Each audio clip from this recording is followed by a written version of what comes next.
nightmare began the moment they took me off the plane. Those are the words of 26-year-old Gonzalo, one of 252 Venezuelan immigrants in the U.S. who were flown to El Salvador earlier this year in the dead of night and indefinitely imprisoned at the Salvadoran mega prison CECOT. 26-year-old Gonzalo was calling his mother from immigration detention in Texas, promising her the birthday hug he owed her. "I'm being deported to Venezuela," he told her on March 13th, 2025. "I'll see you soon." But when his plane landed, it wasn't in Caracas. It was in El Salvador, at a fortress so brutal that its own director would tell him, "You have arrived in hell." A new report found some Venezuelan citizens deported by the Trump administration to El Salvador faced horrifying abuse during their time in a notorious prison. The abuse allegedly includes systematic torture, sexual violence, and forced disappearances. What you're about to see is the most comprehensive investigation ever conducted into CECOT, the Center for Terrorism Confinement, where the United States government pays $6 million a year to warehouse human beings in conditions so horrific that they violate every international law on prisoner treatment. These aren't allegations. These are documented testimonies from 252 people who survived what Human Rights Watch calls systematic torture. If gang history, cartel power, and real street politics is your lane, hit subscribe and ride with Crime Syndicated. This is the story of the world's most feared prison, where families disappear into a concrete void, and where the line between justice and vengeance has been erased forever. CECOT didn't exist 5 years ago. Today it houses 40,000 human beings in a space designed to break the human spirit. Built in the remote town of Tecoluca, 45 miles from El Salvador's capital, this fortress represents something unprecedented in modern corrections. A prison where rehabilitation has been replaced by systematic dehumanization. The facility spans 8 massive pavilions, each one a self-contained world of concrete and steel. Every cell, designed for a handful of prisoners, now holds 65 to 70 people. There are no windows to the outside world, no educational programs, no family visits, and no hope of redemption. President Nayib Bukele's justice minister has been clear. Those who enter CECOT will never return to their communities. You gotta kill people, you gotta rob, you gotta do what you gotta do to survive. You have to do those things. Yeah, you gotta do that. And if you didn't do those things, you wouldn't be a gangbanger. To understand CECOT's horror, you need to see it through the eyes of someone arriving for the first time.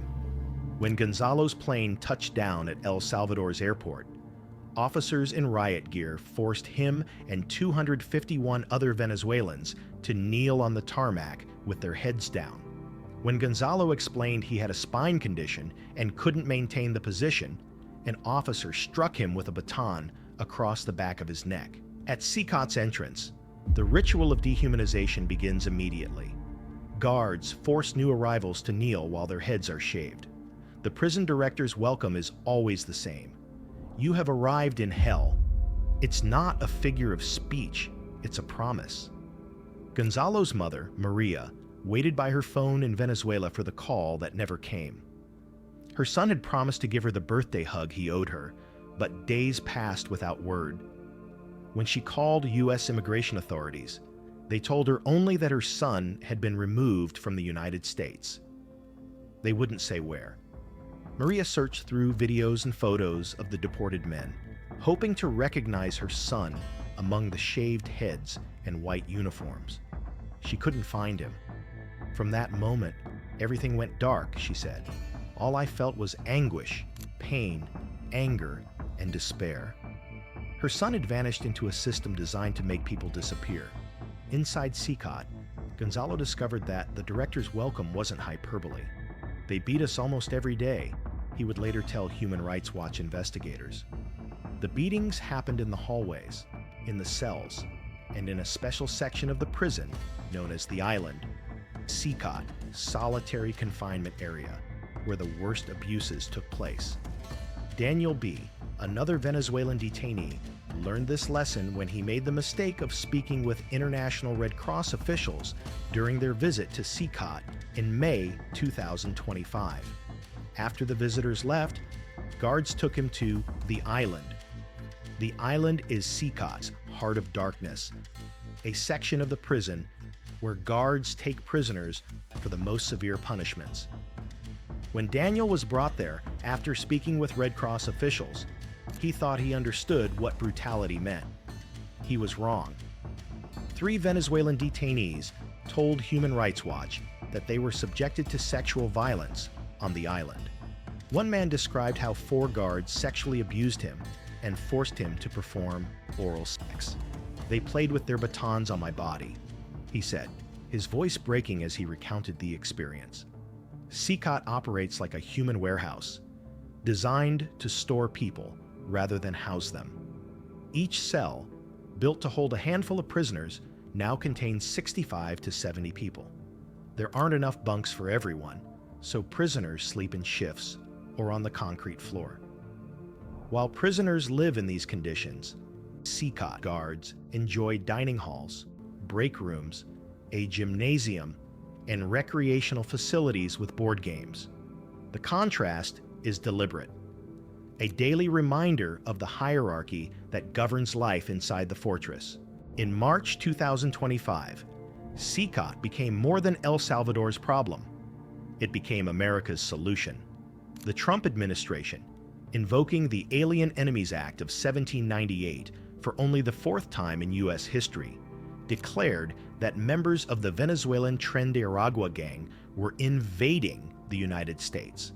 The U.S. government paid El Salvador $6 million for 1 year of services, essentially renting space in CECOT to warehouse people that America didn't want. It was the first time in modern history that the United States had paid a foreign government to imprison people on its behalf. Human Rights Watch's investigation revealed that the torture at CECOT wasn't the work of rogue guards acting on their own. It was systematic, deliberate, and designed to achieve specific goals: subjugation, humiliation, and the complete destruction of human dignity. The abuse escalated after high-profile visits. When U.S. Homeland Security Secretary Kristi Noem toured CECOT in March, prisoners were beaten afterward. When the International Red Cross visited in May and June, prisoners were beaten afterward. The Venezuelan detainees' ordeal reveals something darker than just El Salvador's brutal prison system. It exposes how international cooperation can become international complicity in human rights violations. The United States didn't just send people to CECOT. It paid for their torture and then denied their families information about their whereabouts for months. Under international law, this constitutes enforced disappearance, a crime against humanity.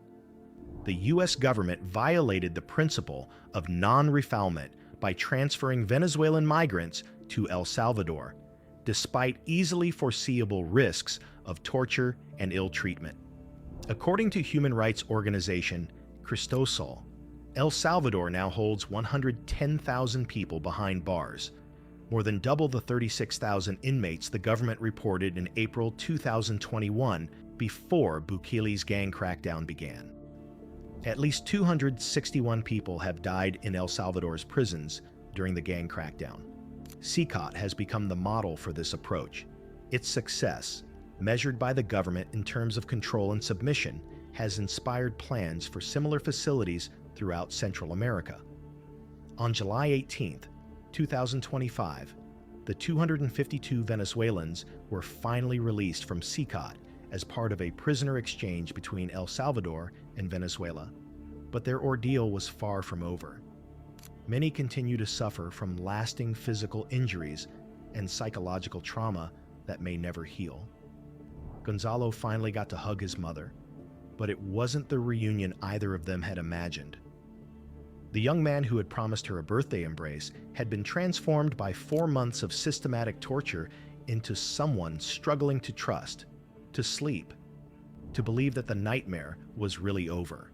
CECOT represents more than just a prison. It represents a philosophy that some human beings are beyond redemption, beyond rehabilitation, beyond the basic dignity that international law guarantees to all people. Subscribe to Crime Syndicated and step deeper into the shadows with us. Tell us in the comments what mystery you dare to face next.